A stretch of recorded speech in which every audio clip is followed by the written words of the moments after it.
If you are struggling to repay your debt, one of the options that one can follow is to on your own approach a credit provider to negotiate the restructuring of your debt obligations.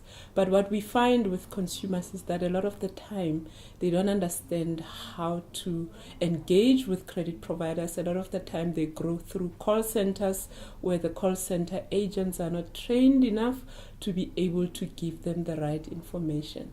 And a lot of the time the consumer also does not do a proper budget which looks at their income and their expenses and then make a reasonable and sustainable offer to the credit providers. A lot of the time, because it's the credit provider that calls you, you make an offer that you will not be able to sustain. So one of the things that we assist consumers with is that we help them with their budget, and then we help them to structure a proper budget, and then we help them with the engagement with the credit provider through calling the credit provider, putting the consumer on the line, and having the NDMA facilitating that discussion, so that if there's anything the consumer does not understand, we are able to assist them.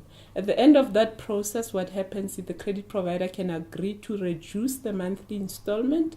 They will confirm that in writing, and then the consumer can then continue to pay the reduced installments. That process, the consumer will be listed normally at the credit bureau for being a slow payer, so on, but it's not the kind of listing where it will say you are under mediation.